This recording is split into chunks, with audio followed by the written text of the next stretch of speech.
और बड़ी खबर आपको बता दें, रूस में भूकंप के तेज झटके महसूस किए गए हैं। कामचटका इलाके में भूकंप से धरती कांपी है। रिक्टर स्केल पर इसकी तीव्रता 8 रही है। सुनामी का भी अलर्ट जारी किया गया है। इसकी बड़ी खबर, इसके अलावा रूस के अलावा जापान में भी सुनामी का अलर्ट जारी किया गया है। तो रूस में जबरदस्त भूकंप के झटके आए और उस वक्त की तस्वीर देखिए, पूरा घर यहां हिलता हुआ नजर आ रहा है। एक एक चीज यहां कांपती हुई।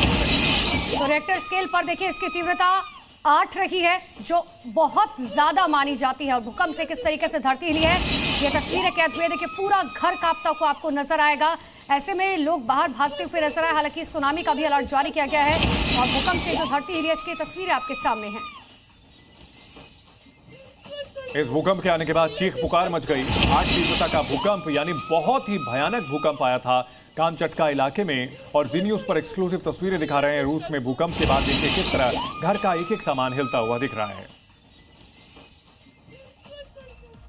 और बड़ी खबर आ रही है, ऑपरेशन सिंदूर पर प्रधानमंत्री नरेंद्र मोदी ने जवाब दिया है और कहा कि किसी देश ने भारत को युद्ध से नहीं रोका।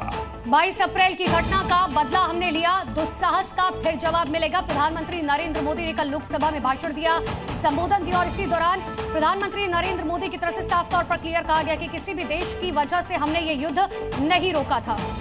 संसद का मॉनसून सत्र जारी है, जिसमें ऑपरेशन सिंदूर पर चर्चा हो रही है। लोकसभा में जवाब देने के बाद आज पीएम मोदी राज्यसभा में बोलेंगे।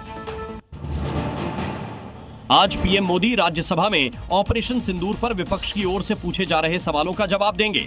इससे पहले पीएम मोदी ने लोकसभा में तीखे सवालों से विपक्ष को जमकर आरोप लगाए। पीएम मोदी ने चर्चा के दौरान ट्रंप के बयान पर कहा कि दुनिया के किसी भी नेता ने ऑपरेशन सिंदूर को नहीं रुकवाया। साथ ही पीएम मोदी ने सदन में एक बार फिर से दोहराया कि ऑपरेशन सिंदूर जारी है। ऑपरेशन सिंदूर जारी है। पाकिस्तान ने दुस्साहस किया तो उसे करारा जवाब दिया जाएगा।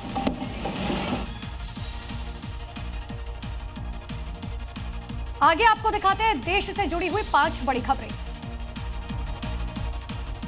संसद का मॉनसून सत्र जारी है और इस दौरान ऑपरेशन सिंदूर को लेकर संसद में भारी संग्राम देखने को मिल रहा है। आज एक बार फिर दोपहर 1 बजे विदेश मंत्री डॉक्टर जयशंकर के संबोधन के साथ राज्यसभा में ऑपरेशन सिंदूर पर चर्चा शुरू होगी। वहीं सूत्रों के मुताबिक केंद्रीय मंत्री जेपी नड्डा करीब 3 बजे संबोधित करेंगे। इस दौरान गृह मंत्री अमित शाह के समापन भाषण देने की भी संभावना है।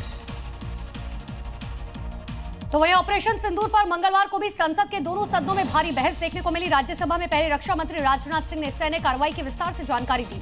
इसके बाद विपक्ष ने केंद्र सरकार को जमकर घेरा। तो वहीं प्रधानमंत्री नरेंद्र मोदी ने भी संसद में चर्चा के दौरान विपक्ष को करारा जवाब देते हुए कहा, दुनिया के किसी भी नेता ने ऑपरेशन सिंदूर को रोकने के लिए नहीं कहा था।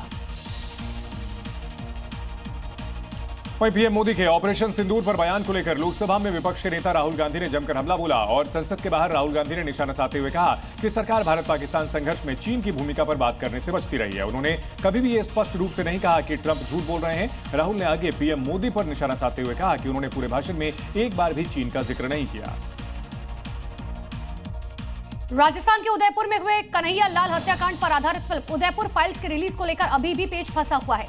आज दिल्ली हाईकोर्ट में एक बार फिर से मामले पर सुनवाई होने जा रही है। हालांकि फिल्म के निर्माता की ओर से कोर्ट में यह दलील दी गई कि फिल्म में 6 कट लगाए गए और डिस्क्लेमर में भी बदलाव किया गया है। देश के कई राज्यों में हो रही मानसूनी बारिश गर्मी से राहत तो जरूर दे रही है, लेकिन कुछ इलाकों में अब तेज बारिश आफत का सबब भी बनती जा रही है। राजधानी दिल्ली से लेकर हिमाचल प्रदेश, यूपी, राजस्थान समेत कई राज्यों में बारिश से जनजीवन बुरी तरह प्रभावित हुआ। वहीं आज भी मौसम विभाग ने गुजरात और राजस्थान में भारी बारिश का रेड अलर्ट जारी किया। देश के पूर्वोत्तर हिस्सों में भी आज बारिश की संभावना जताई गई है।